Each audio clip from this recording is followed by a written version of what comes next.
ಏನು ಸಖತ್ತಾಗಿದೆ ಗೊತ್ತಾ ಈ ಸಿಂಪಲ್ ಆಲೂ ಮಟರ್ ಪಲಾವ್ ರೆಸಿಪಿ. ನೀವು ಒಂದು ಸಲ ತಿಂದರೆ ತಿಂತಾನೇ ಇರ್ತೀರಾ, ಅಷ್ಟು ರುಚಿಯಾಗಿರುತ್ತೆ. ಒಂದು ಗ್ಲಾಸ್ ಆಗುವಷ್ಟು ಬಾಸ್ಮತಿ ಅಕ್ಕಿನ ಒಂದೆರಡು ಸಲ ತೊಳ್ಕೊಂಡು ಮತ್ತೆ ಇದಕ್ಕೆ ಒಂದು 15-20 ನಿಮಿಷ ನೆನೆಸ್ಕೊಂಡು ತಗೋಬೇಕು. ಬಾಸ್ಮತಿ ಅಕ್ಕಿ ಆದರೆ ನೀವು ಇಲ್ಲಿ ನೆನೆಸ್ಕೊಂಡೇ ತಗೊಳ್ಳಿ, ಸೂಪರಾಗಿರುತ್ತೆ.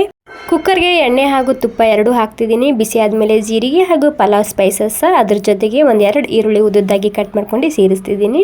ಈರುಳ್ಳಿ ಪೂರ್ತಿಯಾಗಿ ಕೆಂಪಾಗಬೇಕು. ಅದ್ರ ಜೊತೆಗೆ ನಾನಿಲ್ಲಿ 1 ಚಮಚ ಶುಂಠಿ ಬೆಳ್ಳುಳ್ಳಿ ಪೇಸ್ಟ್ ಹಾಕ್ತಿದ್ದೀನಿ. ಇದು ಕೂಡ ಮಿಸ್ ಮಾಡದೆ ಹಾಕೋಬೇಕು ಇದರಲ್ಲಿ. ಈರುಳ್ಳಿ ಪೂರ್ತಿಯಾಗಿ ಕೆಂಪಾದಮೇಲೆ 2 ಟೊಮೆಟೊ ಹಾಗೆ ಅರಿಶಿನ, ಅಚ್ಚ ಖಾರದ ಪುಡಿ, ಗರಂ ಮಸಾಲ ಹಾಕ್ತಿದ್ದೀನಿ ಸ್ವಲ್ಪನೇ, ರುಚಿಗೆ ತಕ್ಕಷ್ಟು ಉಪ್ಪು. ಉಪ್ಪಿನ ಕ್ವಾಂಟಿಟಿ ಸ್ವಲ್ಪ ಜಾಸ್ತಿನೇ ಇರಲಿ, ಈ ಪಲಾವ್ಗೆ ಸೂಪರಾಗಿರುತ್ತೆ. ಎಲ್ಲ ಸೇರಿಸಿ ಸ್ವಲ್ಪನೇ ಹುರ್ಕೊಂಡಿನಿ. ನಂತರ ಇದಕ್ಕೆ ಆಲೂಗಡ್ಡೆ ಹಾಗೂ ಮಟರ್ ಹಾಕ್ತಿದ್ದೀನಿ. ನಾನಿಲ್ಲಿ ಸ್ವಲ್ಪ ಜಾಸ್ತಿ ಕ್ವಾಂಟಿಟಿದಾಗೆ ಹಾಕ್ಕೊಂಡಿನಿ. ಮತ್ತು ಇಲ್ಲಿ ಆಲೂಗಡ್ಡೆ ಸ್ವಲ್ಪ ದಪ್ಪನೇ ಕಟ್ ಮಾಡ್ಕೊಂಡು ಹಾಕೋಬೇಕು. 1 ಗ್ಲಾಸ್ ಬಾಸ್ಮತಿ ಅಕ್ಕಿಗೆ ನಾನಿಲ್ಲಿ 2 ಗ್ಲಾಸ್ ಆಗುವಷ್ಟು ನೀರು ಹಾಕ್ತಿದ್ದೀನಿ. ಈ ಟೈಮ್ನಲ್ಲಿ ಒಂದು ಸಲ ಉಪ್ಪು ಖಾರ ಚೆಕ್ ಮಾಡಿ ನೋಡ್ಬೋದು. ನನಗೆ ಸ್ವಲ್ಪ ಉಪ್ಪು ಕಮ್ಮಿ ಅನಿಸ್ತಿದೆ, ಹೀಗಾಗಿ ಇನ್ನೂ ಒಂದು ಸ್ವಲ್ಪನೇ ಉಪ್ಪು ಹಾಕ್ಕೊಂಡಿನಿ. ನಂತರ ಫುಲ್ ಕುದಿ ಬರಬೇಕು ನೀರು ಕುದಿ ಬಂದಮೇಲೆ ಅಕ್ಕಿನ ಹಾಕ್ತಿದ್ದೀನಿ.